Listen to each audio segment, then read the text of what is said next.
Hello dear, आप लोग देख रहे हैं Rahul Mishra nursing YouTube channel को। जैसा कि आप लोगों को पता है, यहाँ पे बहाली से रिलेटेड, जी हाँ, वैकेंसी से रिलेटेड कोई भी न्यूज आता है हेल्थ विभाग में, उससे रिलेटेड और एमसीक्यू प्रैक्टिस आप सभी की तैयारी को बेहतर कराने के लिए कराया जाता है। ठीक है, तो इस चैनल से जुड़ जाएं। इस चैनल पर जो भी चीज़ें हैं जेन्युइन स्टूडेंट के हक में बातें होती हैं और पढ़ाई की बातें होती हैं। ठीक है, तो आप यहाँ से जुड़ सकते हैं। आज की इस वीडियो में हम जो बातें बताने वाले हैं, यह आप सभी को पता होगा कि मैं पिछले लगभग 1 महीना पहले मैंने एक वीडियो बना के आप सभी को बताया था कि आरटीआई लगाया गया है। आरटीआई किस टॉपिक पे लगाया गया था? तो हेल्थ डिपार्टमेंट से पूछा गया था कि आप जो अलग अलग न्यूज़ एजेंसी, अलग अलग समाचार पत्रों से ये पता चल रहा था, और साथ में जो अभी सत्र चल रहा था विधानसभा सत्र, उसमें सवाल जवाब में मंत्री जी से पूछा गया था कि जीएनएम के लिए सीएचओ का क्या स्कोप है। तो जवाब में आया था कि 26 से 27 में हम 1200 जो है कैंडिडेट को सीसीएच का सर्टिफिकेट कराने वाले हैं, जो आगे सीएचओ में भाग ले सकते हैं, और ये जीएनएम के लिए होगा। तो वहाँ पे था, लेकिन यहाँ पे वो बहाली का क्या स्टेटस है, कब तक वो जो है सर्टिफिकेट वाला आ पाएगा, कुछ आता पता नहीं था। ठीक है, साथ में आप सभी को पता होगा अलग अलग खबरों में 3950 संविदा स्टाफ नर्स की बातें हो रही थी। ठीक है, तो मैंने ये भी पूछा था उसमें कि क्या हकीकत है। अलग अलग न्यूज एजेंसी पेपरों में बातें 3950 संविदा स्टाफ नर्स के लिए कही गई थी, तो उसका क्या स्टेटस है, क्या हकीकत में था या ऐसे ही फेक था या फिर हकीकत था, तो कब तक आएगा, क्या प्रोसेस था, मैंने पूछा था। और एक सवाल था कि जैसा अलग अलग आयोग को, अलग अलग एजेंसी को जो चयन करवाता है, उसको अपना एग्ज़ाम कैलेंडर जारी करना था जनवरी 26 में ही, लेकिन जो राज्य स्वास्थ्य समिति है वो भी संविदा में भर्ती करता है अलग अलग पदों पर, तो वो अभी तक क्यों नहीं जो है कैलेंडर जारी कर पाया, जबकि वो भी अलग अलग संविदा की बहाली निकालता है।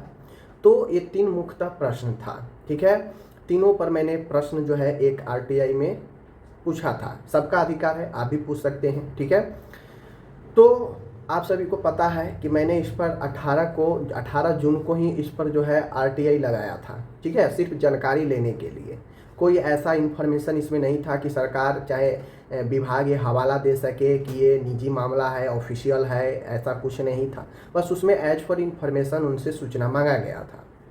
लेकिन आप लोगों को पता है आरटीआई एक्ट 2005 के अधिनियम के अनुसार जो है कहा गया था कि 30 दिनों के अंदर जवाब देना पड़ता है। 30 दिनों तक अगर नहीं दे पाते हैं तो फिर अपील, फर्स्ट अपील होता है, सेकेंड अपील होता है।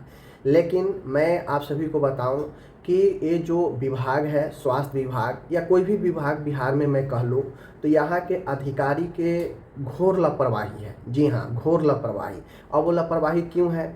क्योंकि यह संविधान या जो भी अधिकार मिला है उसके तहत लोग जो है आरटीआई लगाता है, लोक सूचना का अधिकार, जिसमें इंफॉर्मेशन सरकारी विभाग से मांगा जाता है।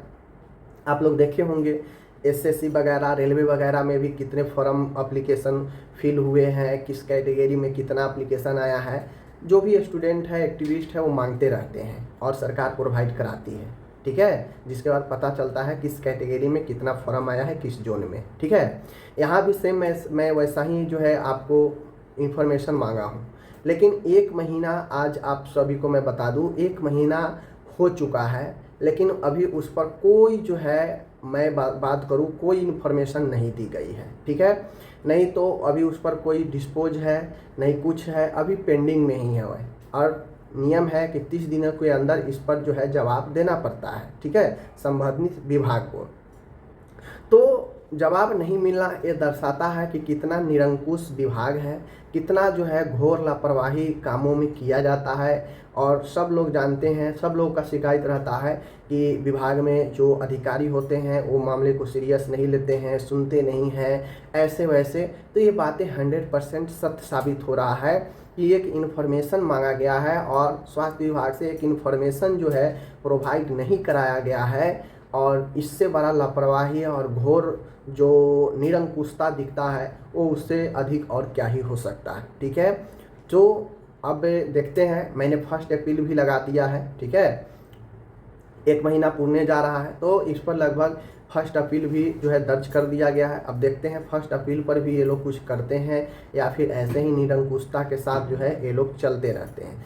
तो आप लोग खुद समझिए कि आरटीआई का रिप्लाई नहीं मिला, जो कि एक संवैधानिक राइट्स है व्यक्ति का, आम लोगों का, जो हर कोई पूछ सकता है विभाग से, उस पर जवाब नहीं दिया जाता है, तो इससे बड़का घोर लापरवाही और क्या ही हो सकता है। फिर आप बात करते हैं कि बहाली इतना जल्दी क्यों नहीं किया जाता है, क्या चीज़ जो है इस पर है ऐसा वैसा। तो सबसे बड़ा रीज़न आप लोग जान लीजिए कि जब एक रिप्लाई देने में इनको 30 दिन भी बीत जाता है, नहीं दे पाते हैं, तो ये बहाली को कैसे समय पर पूरा कर लेंगे।